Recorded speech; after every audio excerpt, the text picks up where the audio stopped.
Magandang umaga po sa lahat. Another day, another chicken vlog. Kung nyo po makikita, ito po, pinaligawan po muna natin. Ito pong nag-iisang roux na natira sa anak ni Makoy at ni Mocha. 3 months and 11 days. Siya po yung masilik natin. Siya po ay 80 centimeters currently. At hopefully malampasan niya yung tatay niya si Makoy na halos 90 centimeters.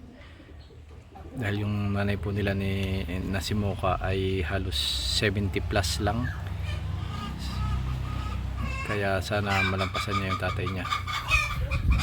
At yun naman po, kung makikita nyo yun, nasa dulo.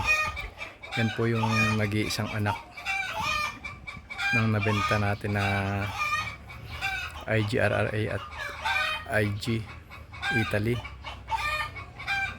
Magpo-4 months na po siya sa katapusan at currently 73 centimeters po siya. Ito. At ito po, hawak po natin yung listahan ng ating mga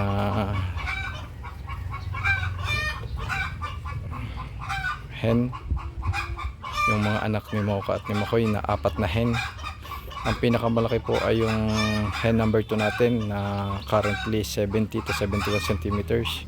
Tapos yung number 1 69, yung number 3 at number 4 naman ay 65. Yung ating row 80 na tumitimbang ng 2.1. Ito po yun. Ang number po nila ay base po dun sa kanilang kulungan. Yan, 1, 2, 3, 4. Yan po. Yung panlima po ay yung ating IG. Yan po. At ito pong number 3 at number 4, kung hindi po sila lalaki pa, baka ikal na rin po natin sila. Yan po. Ito naman po si Asyong na lagi po natin nilalabas tuwing umaga. Pinapasok lang po natin sa gabi.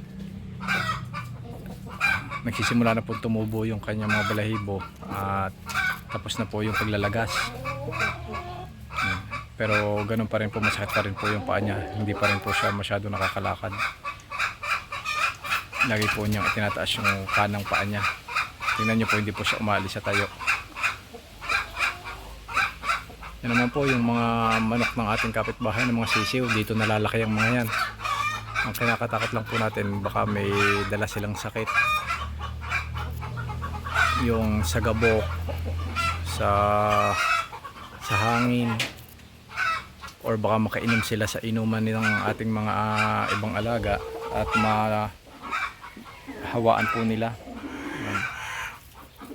Ito naman pong 4 na to ay pangbigay natin sa mga bibili dito or pangkatay natin, pang ulam natin.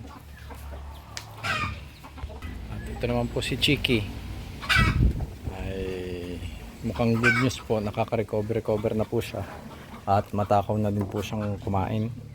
Hopefully magtuloy-tuloy na ang kanyang pagbuti at bumabalik na po yung appetite niya, tumatakaw na po siyang kumain para makabawi po siya, bumigat po siya at ma-develop po yung katawan niya. Ito naman po yung ating upgraded native. Magtitimbang po tayo maya maya ng mga example po ng ating mga upgraded native, kung gaano sila kabibigat, gaano sila kagaganda. Tingnan nyo po itong inilagay natin dito ng katawan ng saging. Ayan po, nakain na po nila yung ubod, yung nasa gitna. Ito po yung malunggay, kakainin po nila mamaya yan. Meron po tayong isang kapatid ng mga ito na inhiwalay dahil kinakastahan na po ng kapatid niyang isa. Sobrang liit pa po, napilayan po yung isa nating pulet. Lagi po siyang binubuli ng isang malaking kapatid nilang roux. Yun po. Yun. Makikita niyo po yan, tumatakbo yan. Yan, yung malaking roux na yan. Kinakastahan niyo po yung pulit na isa, nabalian po ng paa, na stress. Paghawak ko kahapon payat na, tapos parang medyo may sipon. dahil hindi po kumakain ng ayos, binubuli. Tapos lagi pa nga po siyang inaanuhan, kinakastahan. Yan. Sa ngayon po hindi pa rin po sila masyadong nakaka-cope dito sa ating mga native at upgraded native. Binubuli pa rin po sila, pero iba-iba na po, hindi na po katulad nung simula na lagi po silang hinahabol. Ngayon po ay pag lumalapit na lang po sila sa oras ng kainan. At ito po yung sinasabi kong kapatid nila, yung na binubuli yan po, para po siyang si Asyong na humihingkod, naglilimp dahil nabalian po ata ng paanong pinilit kastahan ng kapatid na ilang beses, yun, sana makabawi siya.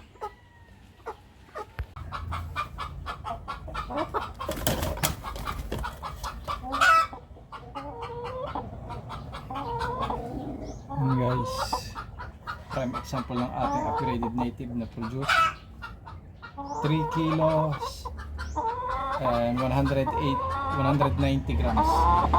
Ito po si Maya, upgraded native.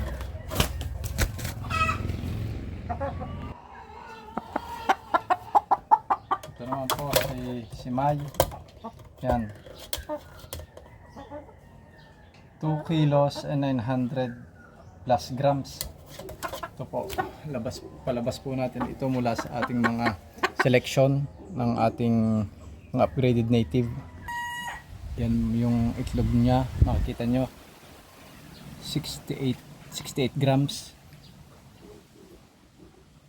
At ito naman po si Mina, ito ang ating pure native.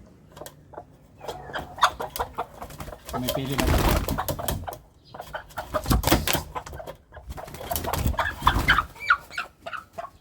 Teka lang. Ayan. 2.2. Kasalukuyan po siya naglilimlim, kaya nabawasan ang kanyang timbang. Hindi po siya masyadong kumakain.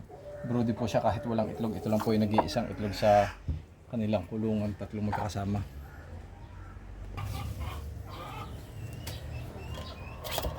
At ito naman po si Dagol.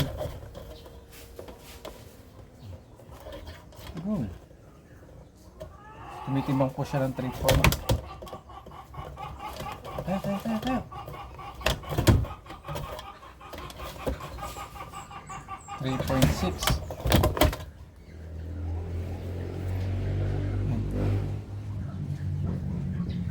Ito po si Dagol, tumitinda po siya ng 3.6.